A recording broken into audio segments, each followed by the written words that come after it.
कि BJP party Rao Inderjit को कहीं ना कहीं दबाव प्रेशर ना बना सके, एक काट कि बीजेपी किसी की सुनती नहीं है, बीजेपी किसी की बपोती नहीं है। 15 दिन चांदना दी है, जब 2 चांद हो जाए, महीने में चांदना हो जाए तो फिर दिक्कत है। तो हम देखिए, मैं तो इसको ऐसे देखता हूँ कि जितना हिंदुवाड़ ने मोदी जी के प्रति प्रेम दिखाया, उतना ही प्रेम मोदी जी ने हिंदुवाड़ के प्रति दिखा दिया।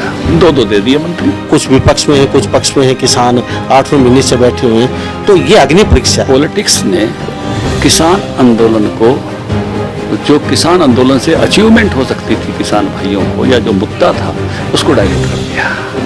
पॉलिटिक्स ने उसको लंबा खींच दिया। इस आंदोलन से किसान भाइयों को क्या प्राप्ति हुई है, हिसाब तो हर चीज का किया जा सकता है। 2 आदमी, 2 शख्सियत बड़े नेता बन गए, इसके अलावा मुझे कोई अचीवमेंट नहीं लगती। लोग उनको बड़े चैनल दिखाने लगे होंगे, अखबार उनकी बड़ी खबर छापने लगे होंगे, इसके अलावा कोई अचीवमेंट है तो बताओ आप। लेकिन कांग्रेस ने सीटों दिया क्या? 2006 में रिपोर्ट आ गई थी, 8 साल तक उसको दबाए बैठे रहे। क्यों भाई?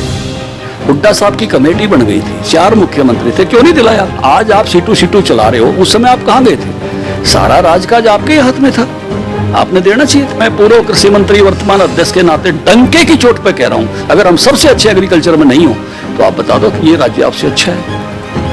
वो बाजरा नहीं खरीदता राजस्थान, 1 करोड़ एकड़ में बाजरा होता है, 10,000 करोड़ का नुकसान हुआ, एक भी किसान नेता बोला? ये कैसा आंदोलन है यार? यहाँ हम 350 में गन्ना खरीद रहे, पंजाब में 320 खरीदा जा रहा है, दिलाओ ना 30 रुपए। सीधे सीधा कहने का मतलब टारगेट किया जाए। विभेद मूलक है ये आंदोलन, विभेद मूलक है आंदोलन। अगर ईमानदार हो तो सबसे पहले वहां दिलवाए पैसे। आज 400 क्विंटल होता है, 30 रुपए के नुकसान के हिसाब से कितना नुकसान हो गया 1 एकड़ का? ये दिलाए ना पैसे। ये आंदोलन जो है, फसल बीमा लागू नहीं हो रहा पंजाब में, हमने यहाँ 8,000 करोड़ रुपए दे दिए फसल बीमा, और 12,000 रुपए वाले मुआवजे के हिसाब से 100 रुपए के चेक आए हुड्डा साहब के चक्कर में। दिखाओ ना वो चेक। और ये अभी पंजाब में नहीं है, दिलाओ फसल बीमा, करो ना आंदोलन। भाई कंपनी में पैसा चला जाएगा, भाई तुम्हारा ठेका है क्या? सरकार दे रही है ना, सरकार हिसाब लगा लेगी कितना देना कितना देना। किसान के घर में तो जा रहा है। मैं 8,000 करोड़ रुपया किसान के घर में गया, वो बात कर रहा हूं। आंदोलन कोई अपनी शख्सियत बढ़ाने के लिए इस्तेमाल करे, इसकी बजाय जब मौका था आंदोलन का, अगर आज एमएसपी पर कमेटी बनाकर हम वापस लौट गए होते तो आज नहीं तो कल, कल नहीं तो परसों, परसों नहीं तो और 4-5 साल बाद जैसे स्वामीनाथन इंप्लीमेंट हुआ, वो चीजें भी आगे बढ़ती। लेकिन व्यक्तिगत राजनीति की आकांक्षाओं ने इन चीजों को जहां जा सकती थी जाने नहीं दिया। इस बात का श्रेय जरूर है कि मांग रखने वाला ओम प्रकाश धनखड़ था। अपनी पार्टी के घोषणा पत्र में हम उसका आग्रह करने वाले थे, हम इंप्लीमेंट करवाने के लिए उनके सामने खड़े हुए थे। जी, कहीं ना कहीं आपकी कमी रही है। एक तो नहीं, जनता के बीच नहीं जा पाए, समझा नहीं पाए, 100% आपके नेता नहीं पहुंच पाए। ऐसा नहीं है। 2 साल की उपलब्धि क्या रहेगी? आप कहेंगे मेरे आकलन से, जनता के आकलन से, कि कोरोना था, हम जा नहीं पाए, किसान आंदोलन जारी बैठे थे, हमें जाने नहीं दिया, विश्वास प्रस्ताव आया, सरकार अपनी चलती रही। अब भी कह रहे हैं ये सरकार ज्यादा दिन टिकने वाले नहीं है। इनके सारे तीर तराजू, जितनी भी ताकत है, उसके बावजूद सरकार है और आगे फिर आओगी। इसलिए ये नहीं, सरकार किसी की कृपा पे नहीं चला करती, कोई अपोजिशन की कृपा पे सरकार चलती है क्या? सरकार अपने दम पर चलती है। सरकार बीजेपी के दम पर है, सहयोगी जेजेपी के दम पर है, सरकार अपने दम पे चली हुई है, फिर से आएगी। मैं तो कहता हूँ वो दिन चूक गए, जितना आखिरी बात हुई थी, फौजी बैंड बजाते हुए पंजाब तक जाना चाहिए था। कई सालों तक अपनी पीढ़ियों को, सरदारियों को ये कहानी बतानी चाहिए थी। हमारे जो सिख भाई आए थे कि हम कितनी बड़ी जीत लेकर आए हैं, और यहाँ भी जो आंदोलन में शामिल थे वो भी बताते कि भाई इतना बड़ा आंदोलन हुआ और हमने ये अचीव किया, कुछ सुधार हमने कराए, हमने एमएसपी के लिए कमेटी बनवाई। आज भी अवसर है, सरकार ने तो कहा कि कभी भी आओ बात करो, हमारे दरवाजे खुले हैं। सुधारों के लिए वो तैयार हैं, खत्म करने के लिए तैयार नहीं। आप देख रहे हैं हरियाणा न्यूज 24, जहां हर खबर मिले सच के साथ। नमस्कार, स्वागत आपका हरियाणा न्यूज 24 पे। मैं हूं मुन्ना लांबा, मेरे सहयोगी प्रिंस लांबा के साथ। हम लगातार 3 दिन से चंडीगढ़ बने हुए हैं और हर नेता से रूबरू करवा रहे, हर मंत्री से बातचीत करवा रहे हैं बेबाक तरीके से। हमारे साथ प्रदेश अध्यक्ष बीजेपी के बहुत पुराने गद्दावर नेता हैं, पिछली बार कृषि मंत्री रह चुके हैं, ओम प्रकाश धनखड़ मेरे साथ बने हुए हैं। उनसे बेबाक तरीके से पहली बार हमारे साथ रूबरू हो रहे हैं। कई विषयों पर चर्चा करेंगे, बातचीत करेंगे खुल के। तो हरियाणा न्यूज़ 24 पे धनखड़ साहब का बहुत बहुत स्वागत। धन्यवाद न्यूज़ 24 हरियाणा। मैं तो न्यूज़ 24 वो दूसरा वाला देखता था। न्यूज़ 24 का कोई हरियाणा अवतार भी है और आपकी तरह सेहत में ठाडा है, तो वो पहली बार मैं देख रहा हूँ। जब सबसे पहले तो उपलब्धियां बाद में जाने, आपकी 2 साल पूरी होने जा रही है सरकार की। उससे पहले एक बात, काफ़ी अभी भूपेंद्र यादव कैबिनेट मंत्री का एक यात्रा निकली थी और आप भी प्रदेश अध्यक्ष थे, साथ थे उस यात्रा को लेके। तो दक्षिण हरियाणा में कुछ न कुछ ऐसा हलचल सी एक मची हुई है कि बीजेपी पार्टी राव इंद्रजीत को कहीं ना कहीं दबाव प्रेशर ना बना सके, एक काट लेके आई है उसके आगे, एक विकल्प के रूप में उसको लोग, जैसे विपक्ष पार्टियां और विपक्ष के लोग और पक्ष के लोग अलग अलग, जैसे बातचीत काफ़ी तेज चली हुई है कि बीजेपी किसी की सुनती नहीं है, बीजेपी किसी की बपोती नहीं है, सभी की पार्टी है और दबंगई कभी किसी के चलने नहीं देती है। तरह तरह की बात निकल के आई हैं। और ख़ास बात विशेष देखने को ये भी मिली कि वहाँ जो पोस्टर लगे हुए थे उनमें राव इंद्रजीत का कहीं पोस्टर में कहीं फोटो भी नहीं दिखेगी। तो स्वाभाविक है मीडिया वाले बात तो उठाएंगे सर। तो क्या लगता है कहीं कि ये विकल्प? तो ये आपकी जानकारी अधूरी है। बहुत स्थानों पर राव इंद्रजीत जी के खूब पोस्टर लगे हुए थे और हमारे बहुत सारे साथी जो राव इंद्रजीत जी को भी उतना ही प्रेम करते हैं, चाहे ओम प्रकाश यादव जी हों, चाहे सीताराम जी हों, चाहे लक्ष्मण जी हों, चाहे बनवारी लाल जी हों, और उन्हें भूपेंद्र को भी उतना ही प्रेम दिखाया। तो ये कोई एकाध आदमी का कोई पोस्टर जिसको मैं कहूँ कि वो अलग ढंग का हो तो मैं कह नहीं सकता, मेरी नज़र नहीं पड़ी, लेकिन सब जगह राव इंद्रजीत जी के भी पोस्टर लगे। दूसरी बात यह है कि देखो, ज़िंदगी में कभी कोई किसी का विकल्प नहीं होता। भगवान ने हर आदमी को एक अलग क्वेश्चन पेपर दिया है और ज़िंदगी में उसको अपना ही क्वेश्चन पेपर सोल्व करना होता है। इसलिए भूपेंद्र जी की अपनी एक यात्रा है बीजेपी की, राव इंद्रजीत जी की अपनी एक यात्रा है। मैंने उसको कहा था भाई चौपड़ी और दो तो क्या दिक्कत है। और अगर अभी एक 15 दिन चांदना दे, जब 2 चांद हो जाए, महीने में चांदना हो जाए तो क्या दिक्कत है। तो हम देखें, मैं तो इसको ऐसे देखता हूँ कि जितना अहिरवाड़ ने मोदी जी के प्रति प्रेम दिखाया उतना ही प्रेम मोदी जी ने अहिरवाड़ के प्रति दिखा दिया। 2 दे दिए मंत्री। धनखड़ साहब, 2 साल पूरे होने जा रहे हैं आपकी पार्टी के। पिछली बार कृषि मंत्री थे आप। मंत्री तो आपकी बार नहीं है, लेकिन प्रदेश अध्यक्ष का भी छोटा पद नहीं होता। पूरी पार्टी की जिम्मेवारी आपके कंधों पे है। पिछली बार आपका एक डिपार्टमेंट संभाल लेते, लेकिन आपकी बार तो पूरा अमला जमला आपके कंधे पे लेके चल रहे हो। तो सबसे पहले ये जानना चाहूँगा किस तरीके से चल रहा है आपका अभी? ये भी एक परीक्षा ही है आपकी और अग्नि परीक्षा है, क्योंकि किसान आंदोलन को लेके 3 कृषि कानून जिस तरीके से लगातार चल रहे हैं, कुछ विपक्ष में है, कुछ पक्ष में है, किसान 8-9 महीने से बैठे हुए हैं। तो ये अग्नि परीक्षा है, किस तरीके से? देखिए, मेरे पास पहले भी 5 मंत्रालय थे, कृषि, पशुपालन, पंचायती राज, मत्स्यन, पहले सिंचाई था, फिर खनन आ गया था।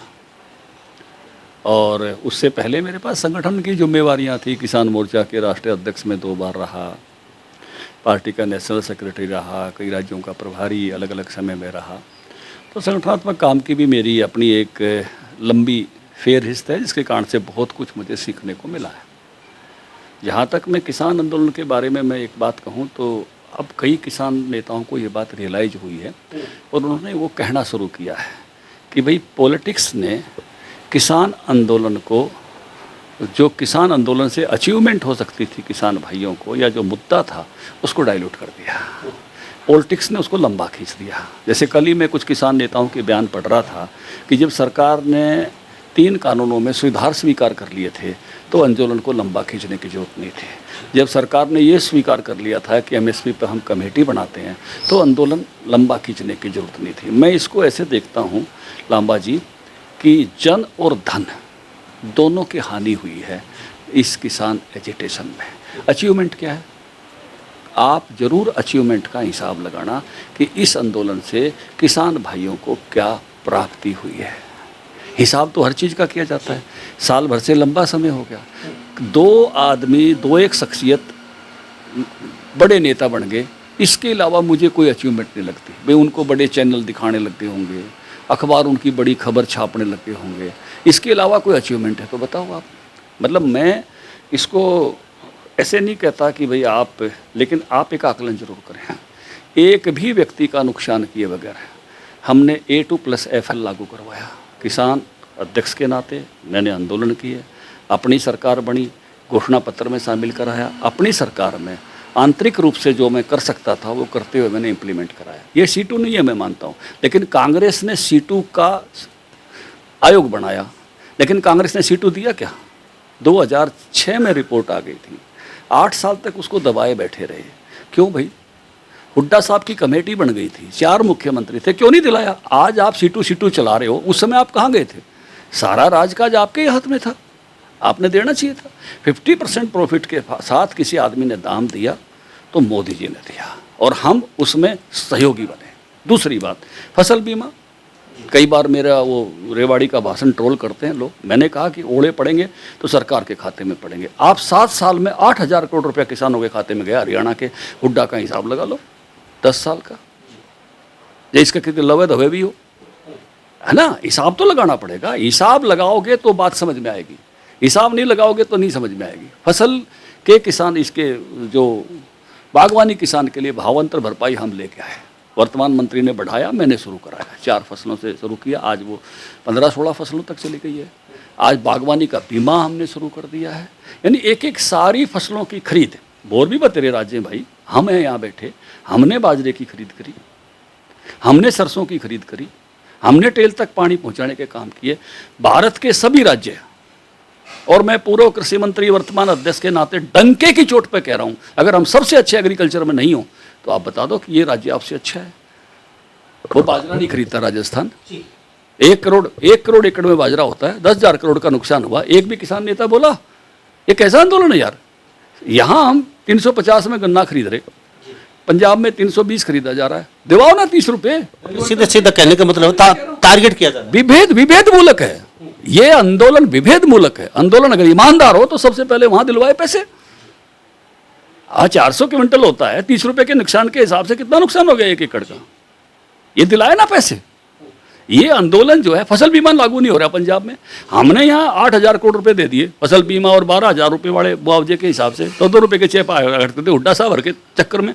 दिखाओ ना वो चेक। और ये अभी पंजाब में नहीं है, दिलाओ फसल बीमा, करो ना आंदोलन। भाई कंपनी में पैसा चला जाएगा, भाई तुम्हारा ठेका है क्या? सरकार दे रही है ना, सरकार हिसाब लगा लेगी कितना देना कितना देना। किसान के घर में तो जा रहा है। मैं 8,000 करोड़ रुपया किसान के घर में गया वो बात कर रहा हूं। जो किसान ने पैसा दिया उससे 4 गुना ज्यादा पैसा किसानों के यहाँ फसल बीमा का जा चुका है, तो फायदे की बात है ना। और 12,000 में तो कुछ देना ही नहीं पड़ता, वो तो बिना उसके मिलता है। तो जो हमने काम किए, आपने कितनी ताकत लगवा दी और बदले में क्या मिला? और हमने कोई ताकत लगवाए बगैर, मामूली ताकत के साथ आपको क्या क्या दिया, इसका हिसाब जरूर लगाओ। सारी स्टेटों का हिसाब लगाओगे कौन सबसे अच्छा कर रहा है, उस नाते से तब ये ध्यान में आएगा कि भाई अचीवमेंट क्या है। केवल वो कहना वो ठीक है, आप एक समय के लिए इमोशंस के साथ चीज़ों को खड़ी कर सकते हो, लेकिन इमोशंस के बाद जब तर्क आते हैं, जब रैशनैलिटी आती है, जब चीज़ें अपने लेवल पे आती हैं, तब क्या, तब तो लोग हिसाब लगाएंगे। भावना तो ठीक है, भावना होनी भी चाहिए, मैं भावनाओं के खिलाफ नहीं हूं, मैं आंदोलन के भी खिलाफ नहीं हूं, लेकिन आंदोलन से अचीवमेंट तो हो। आंदोलन कोई अपनी शख्सियत बढ़ाने के लिए इस्तेमाल करे, इसकी बजाय जब मौका था आंदोलन का, अगर आज एमएसपी पर कमेटी बनाकर हम वापस लौट गए होते तो आज नहीं तो कल, कल नहीं तो परसों, परसों नहीं तो और 4-5 साल बाद जैसे स्वामीनाथन इंप्लीमेंट हुआ, वो चीजें भी आगे बढ़ती। लेकिन व्यक्तिगत राजनीति की आकांक्षाओं ने इन चीजों को जहां जा सकती थी जाने नहीं दिया, हाँ, वो रोका व्यक्तिगत राजनीति की आकांक्षाओं ने। और यही किसान नेता आज कह के इस किसान आंदोलन से वापिस हट रहे हैं। धनखड़ साहब, सरकार बना रही थी कमेटी, तोमर साहब कह रहे थे हम कमेटी बनाने को तैयार हैं, एमएसपी पे कह रहे थे हम सारी करेक्शन करेंगे। किसान को तो यही चाहिए था, नेताओं को कुछ और चाहिए था, और वो उसके लिए लगे हुए हैं। धनखड़ साहब, हरियाणा में सबसे ज्यादा गुस्सा प्रदेश है तो बीजेपी के ओम प्रकाश धनखड़ के ऊपर है, क्या वजह, क्यों? आपके प्रति एक ही बात बोलते हैं, आप स्वामीनाथन के लिए कुर्ता निकाल के रोड पे हमारे साथ बैठे रहते थे, और आज आपके मंत्री आप बोलते हैं कि हमारा 2 कदम आगे बढ़े हैं स्वामीनाथन रिपोर्ट की तरफ हम, यानी कि ये हमारा आगाज है, शुरुआत है। तो एक बात कहता हूँ, मेरे को तो सारे प्रेम करते हैं, आई नो इट, क्योंकि सबको मालूम है कि मैं भारतीय जनता पार्टी के अंदर किसान की आवाज़ हूँ, इसलिए मेरे प्रति सबका प्रेम है। आंदोलन में जो है उनका भी प्रेम, आई नो इट, मैं जानता हूँ। और मैं वो शख्स हूँ जो, मैंने कहा, भगवान ऐसा बहुत कम लोगों को मौका देता है कि जो वो ज़िंदगी में कहे वो पूरा करा सके। ये है, मैं मानता हूँ C2 नहीं हुआ, लेकिन A2+FL के लिए कौन जिम्मेवार है? मैं अकेला नहीं कह सकता, श्रेय मोदी जी को है, उन्होंने इम्प्लीमेंट करके दिया। लेकिन इस बात का श्रेय जरूर है कि मांग रखने वाला ओम प्रकाश धनखड़ था।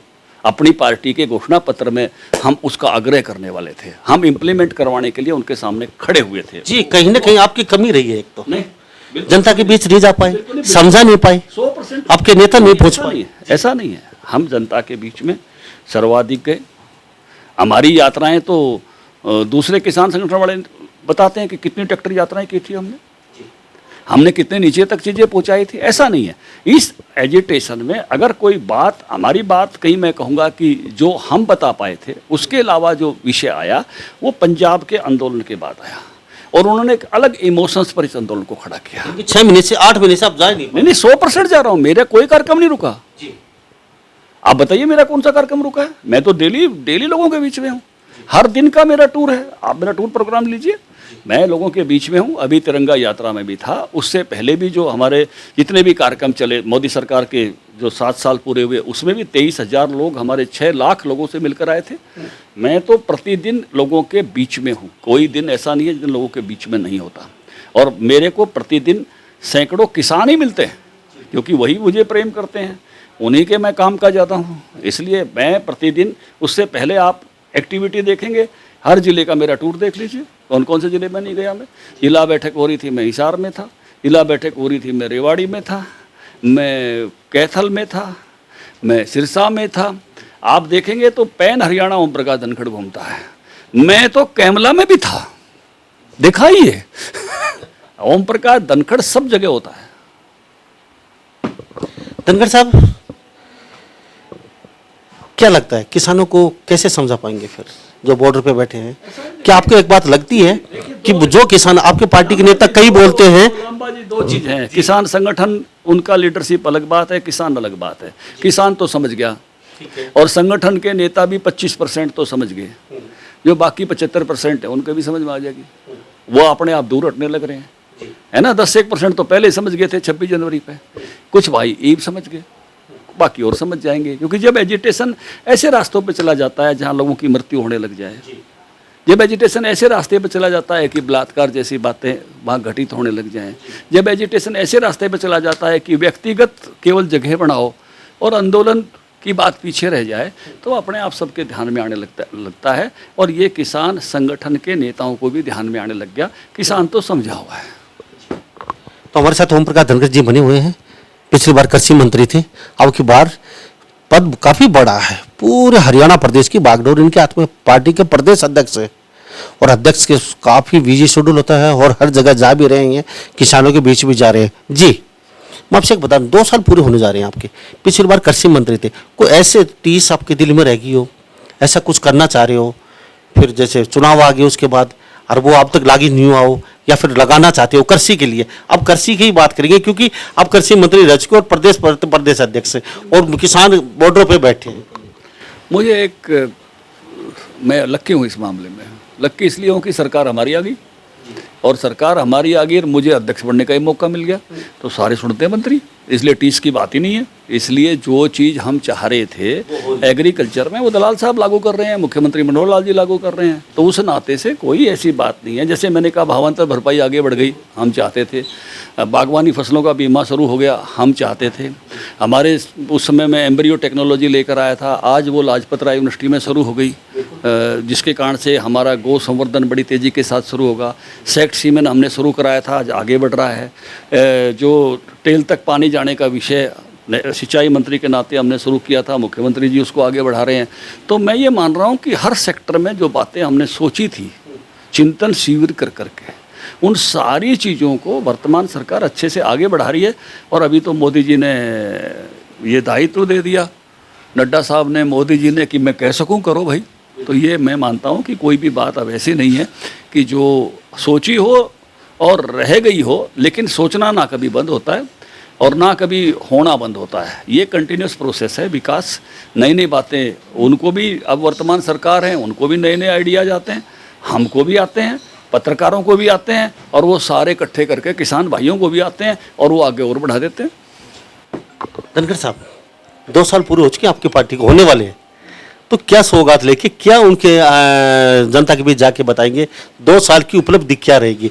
आप कहेंगे मेरे आकलन से, जनता के आकलन से, कि कोरोना था, हम जा नहीं पाए, किसान आंदोलन जारी बैठे थे, हमें जाने नहीं दिया, या फिर कुछ 2 साल की उपलब्धि? हर दिन काम किया है और ये सरकार ऐसी है, पहले 600 दिन का हिसाब दिया था, ये मनोहर लाल जी 700 दिन का देने वाले हैं और फिर जो है 2 साल पूरे हो जाएंगे तो उसका हिसाब देने वाले हैं। ऐसी हिसाब देने वाली सरकार आपको मिलेगी नहीं कि हमने क्या क्या किया है। हर चीज़ आपके उसमें ध्यान में है और जिस प्रकार से अब आप बहुत जैसा चैलेंज होता है, कई बार उस प्रकार के काम होते हैं। अब आप देखिए, हर ज़िले के अस्पताल में ऑक्सीजन प्लांट लग चुके हैं ना। ये इसी चैलेंज के समय में हुआ, जैसा चैलेंज आया उसका जवाब देने की कोशिश की। इसी सारे समय में आप देखिए, जो आदमी 20-20, 25-25 सालों से दुकानों में बैठे थे, मालिक नहीं थे, उनको दुकानों का मालिकों का हक दे दिया। इसी कोरोना काल में जिनके घरों में डेथ हुई, उनको 2-2 लाख रुपए का कैसे सहयोग हो। जो बीपीएल परिवारों में है उसका निर्णय इसी में हो गया। जो गरीब परिवारों में इलाज के लिए सहयोग राशि का निर्णय हो गया। तो आप एक एक चीज़ को ऐसे देखेंगे कि सरकार प्रतिदिन किस प्रकार से, अभी मुख्यमंत्री जी एक योजना लेके चले हुए हैं, परिवार समृद्धि योजना। आप देखिए कि 1 लाख परिवारों को छाट रहे हैं, सबसे गरीब जो हैं, कि कैसे सरकार उनकी आमदनी को 1 लाख रुपए सालाना करे। इसी समय में सारा काम चलने लग रहा है। तो यहाँ तो इसी समय अन्नपूर्णा योजना का आप देखिए, केंद्र सरकार की योजना का कितना अच्छा इम्प्लीमेंटेशन हो रहा है। तो ये सारी चीज़ें, सरकार का काम कभी रुकता नहीं है। अहिर निशम सेवा महे के साथ सरकार काम करती है, तो वो निश्चित रूप से लगातार अपने काम में। इसी समय में फसलों की बहुत अच्छी खरीद हुई है, आपके सामने हुई है। तो उस नाते से किसी प्रकार की कोई बात आप ये कहो कि कोरोना था, आंदोलन था, कोरोना भी था, आंदोलन भी था, काम भी था और सरकार की अच्छी योजनाएं भी थी। जी, प्रदेश सदस्य हैं भारतीय जनता पार्टी के, तो धड़ाधड़ मीटिंगें कर रहे हैं, तो मीटिंगों में क्या लगता है, आम आदमी भी आ रहा है आपके पास आपकी बातें सुनने के लिए, या फिर खाली आप एजेंडा बना देते रहते हैं अपनी मीटिंगों में? देखा नहीं आपने, तिरंगा यात्रा में 3 लाख से ज़्यादा लोग सहभागी हुए। तिरंगा यात्रा में 14,000 से फालतू ट्रैक्टर आए, लगभग 70,000 किसान उस पर बैठ कर आए, 41,000 मोटरसाइकिल आए, लगभग 80,000 युवा आता है मोटरसाइकिल पे, तो जिसके बाल काड़े हों वो उस पर चढ़ के आया। 53 यात्राएं पैदल हुई तो 1.5 लाख लोग उनमें चले, और इसी तरह से साइकिल यात्राएं हुई 11, और 5500 से ज़्यादा लोग साइकिलों पर निकले। करिश्मा हो गया साहब। बहुत जो लोग खूब तेज़ी के साथ भारतीय जनता पार्टी के साथ चल रहे हैं। और ये जो 75वां साल है देशभक्ति का, इसमें तो मैं चाहूँगा कि लांबा जी, आप जैसे सब लोगों ने, जो हमारे अनाम शहीद हैं, उनको याद करना चाहिए। कांग्रेस ने बहुत पाप किया, केवल अपना अपना दिखाते रहे। भगत सिंह की 3 पीढ़ियाँ आज़ादी के आंदोलन में लग गई, उनका गाँव भी पाकिस्तान में दे दिया नेहरू जी ने। चाहते तो भारत में आ सकता था, इसीलिए ना कि ये लोग ज़्यादा पॉपुलर हो गए। भगत सिंह के चाचा सरदार अजीत सिंह की 15 अगस्त 1947 को सुबह इसलिए डेथ हुई जब उनको पता चला कि उनका गांव पाकिस्तान की तरफ जा रहा है, कि हमने 3 पीढ़ी बलिदान दे दी, हम अपने गांव में रह भी नहीं पाएंगे, वहाँ तिरंगा नहीं फहराएंगे। ऐसी तारीखें इन लोगों ने छुपाई। मतलब 30 दिसंबर 1943 भारत में सबसे पहले पढ़ाया जाना चाहिए था इस तारीख को। नेताजी सुभाष चंद्र बोस ने अंडमान निकोबार द्वीप समूह को अंग्रेज़ों से आज़ाद करा के, काला पानी की जेल तोड़ के, वहाँ के जिमखाना क्लब में तिरंगा झंडा सबसे पहले फहराया। लेकिन उसका जिक्र इसलिए नहीं किया कि इन्होंने केवल नेहरू जी के झंडे का ही जिक्र रखा था।